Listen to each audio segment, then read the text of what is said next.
Okay, so we're back and let's transition from mechanics into sort of theories of how we go about this, process that we call word recognition or reading.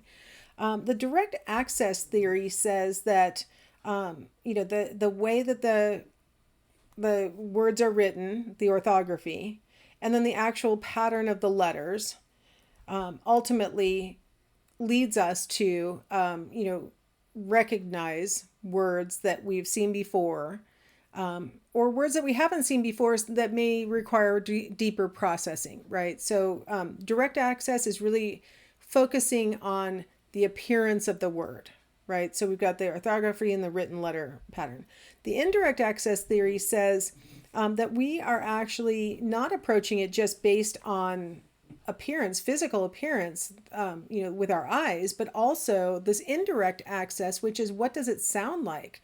What we call phonological representation. What does the word sound like? What do the letters that make it up sound like?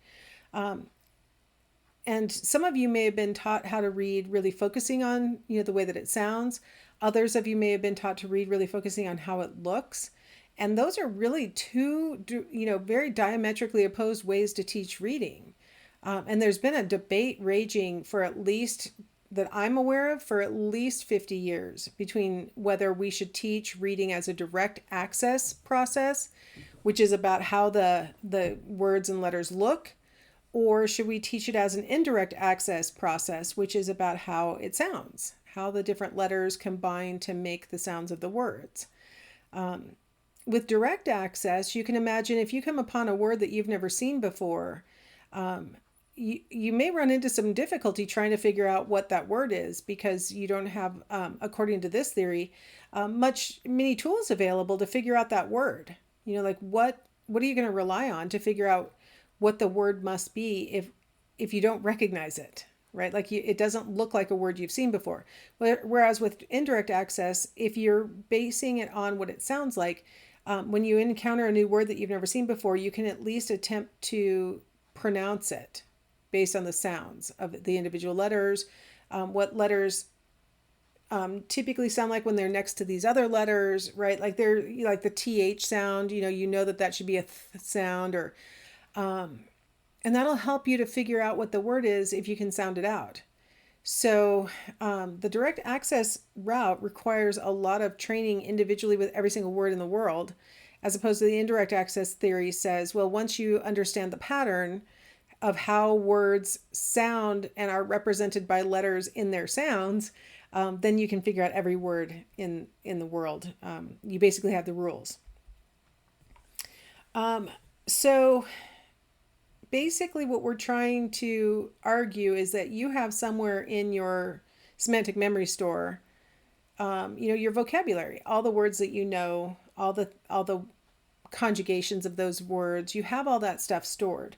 And so what we're trying, when we use the word access in both of these theories, what we're talking about accessing is the semantic memory representation of these different words. All right, this is a really nice lead into a reading disorder called dyslexia. Dyslexia is when you have a person who has normal or above average intelligence and they are 2 or more years behind in reading. A lot of times people think that there's a definition of dyslexia that has to do with, why they're behind in reading. That it's because letters get reversed or flipped or appear fuzzy or whatever, that it's one of those definitions.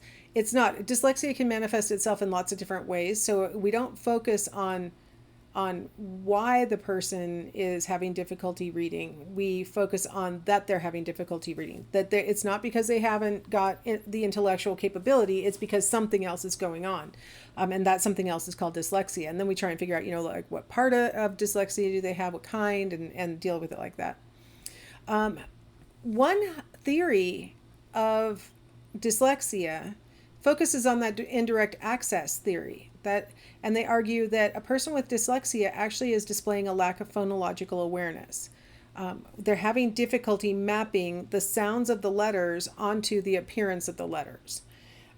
So they have to rely exclusively on the direct route for word recognition. And that's really taxing on a person's memory to have to recognize every single word as a unique entity rather than being able to sort of sound out words on the fly, and like that. Now, this is something, if you are a person who has dyslexia, you may not have ever been told about this theory. A lot of times I have been shocked by how many of my students, that's my Audubon clock again. Plus, you might also be hearing my air conditioning, so I'm sorry if it's noisy in the background. I cranked my own voice up, so now I keep hitting yellow, so that might be annoying also. So I apologize. I am not a professional YouTuber, that is for sure. I am a professional psychologist. But I've been so shocked by how many of my students have told me that while it's true that they got diagnosed with dyslexia while they were in school, they never really got much explanation or training or any kind of information for how to sort of compensate for the way that they tend to read. And it's just really shocking to me to hear that so often, because when I was a kid, they didn't even really talk about dyslexia. And then when I was in grad school, it was a really, really hot topic in psychology, you know, figuring out what factors go into dyslexia and what strategies can help a person to compensate. And then to think I've got students today who are like, no, I got diagnosed in 5th grade, but no, I never had any special training or anything to help me to compensate. It's just really surprising to me. It just makes me wonder if a lot of the things that we've been researching in psychology have just not made it into the mainstream and how to implement them in the real world.